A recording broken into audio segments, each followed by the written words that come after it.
On this episode of Searching for History, we're back out here in the Capitol State Forest. This time we're looking for Wedekind Camp.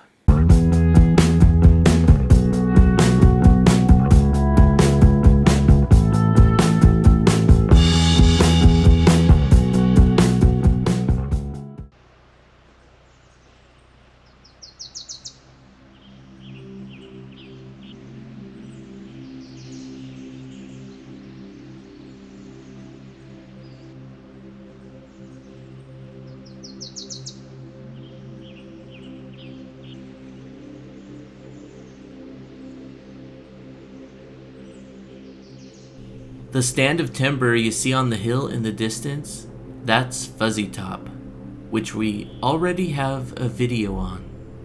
In the mid-1930s, the Capitol Forest Nursery was established a few miles from here at what is today the Cedar Creek Correctional Facility, but back then in the 30s, it was the Capitol Forest Nursery.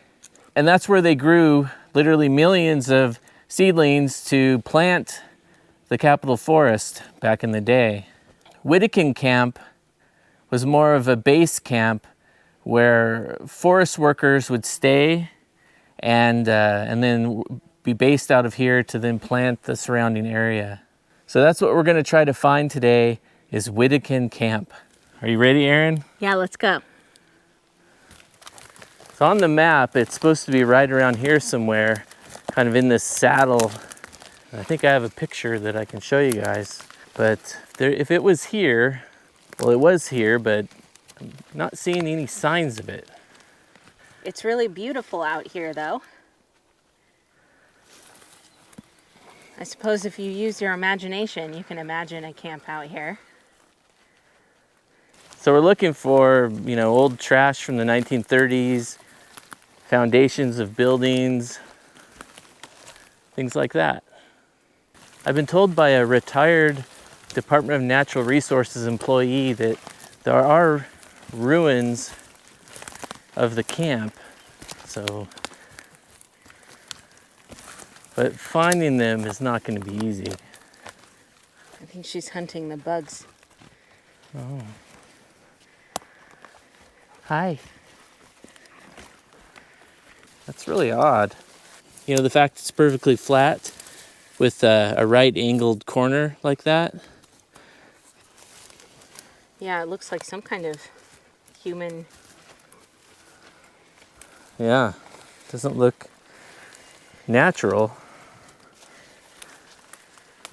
I think I found a cultural resource, nothing to do with Camp Wedekind, but something else. This is a good example of how cultural resources aren't always something old. Because what you see here is a cedar tree that's been stripped. This is a practice that Native Americans currently are doing, stripping cedar to use in basketry and other textiles. See that, Erin? Here's another one right here.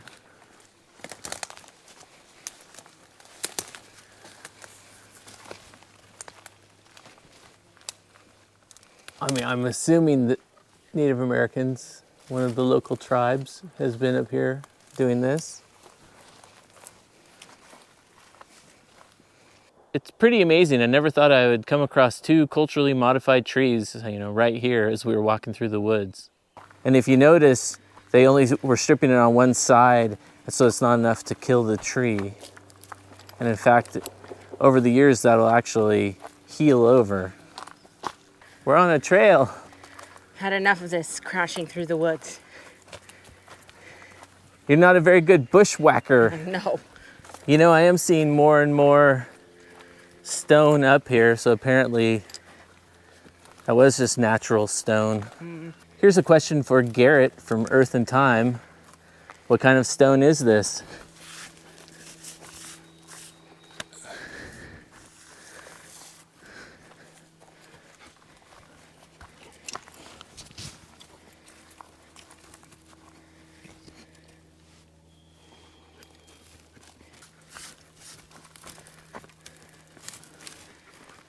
Couldn't tell you sandstone from limestone. I never knew there was a trail right here.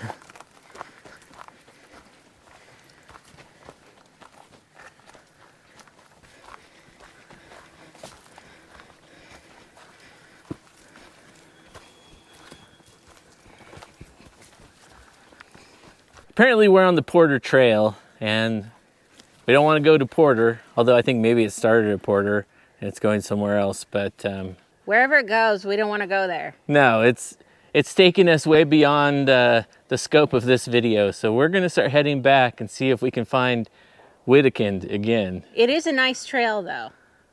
Of course, this plant right in front of us is our favorite Devil's Club. There's pretty much nowhere you can touch that where you're not going to get a really nasty thorn in your hand. And then they're so fine, they're almost impossible to get out. Then you just have to let them get inflamed, infected, and push their way out naturally. Even the top of the leaf, if I get a shot of that, has thorns on it.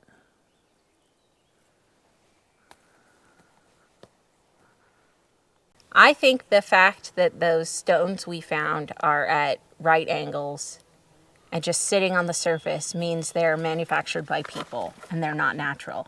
But maybe our friend over at Earth and Time can give us some insight about that. Are there naturally occurring stones that look like that? Right, that cleave off with flat sides and right angles to the top. Right. What makes me think that they are natural stone is there is a lot of stone just along the surface here, and most of it is not flat with right angles, you know, like this stone here and those stones right in front of us. These stones along the side of the path. There's a lot of stone on the surface here. So maybe it's really just a case of I'm desperate to see what I want to see. I think so. You're only selecting the examples that fit your hypothesis. Yeah. See, now this stone here is more of a gray color.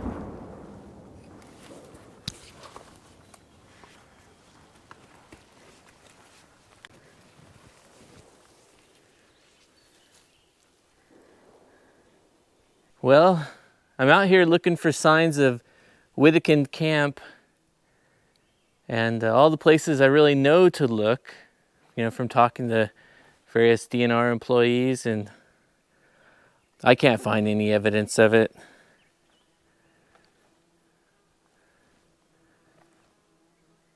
It is beautiful out here, though.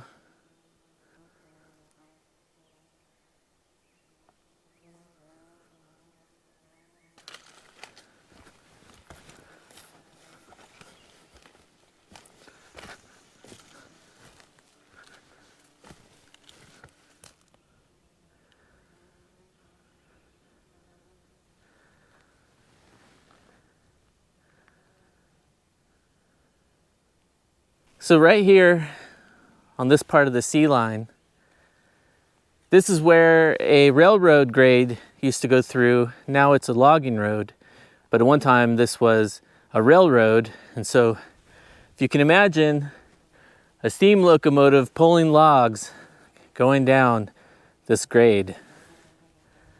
And then instead of going up the road right there, it actually stayed on a more gentle slope, started going downhill where this trail over here follows. So right here I'm standing on a slab of concrete, and this is probably the closest thing I'm gonna find that has to do with Wedekind Camp. But I don't think this is the 1930s planting camp. I think this is a later Wedekind kind of camping or picnic area spot. So this has to do with, you know, after the original logging era and then the planting and then more of a recreational Wedekind. Yeah, look, there's an old railroad spike right there. So this definitely could be evidence of the railroad coming through. And then here's more of this concrete slab with big pieces of kind of steel rebar inside of it sticking out that's been bent over.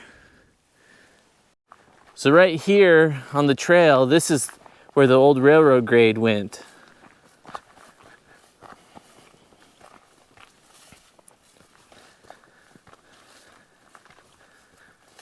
Wedekind Trail, 6.5 of 6.5 miles. So we're at the end of the trail.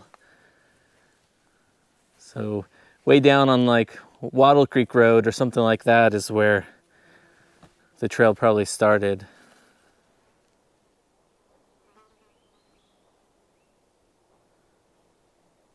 Well, Camp Wedekind was somewhere right around here. I mean, I'm basically standing in the middle of it. But I can't find any evidence other than it's more or less a flat area right here.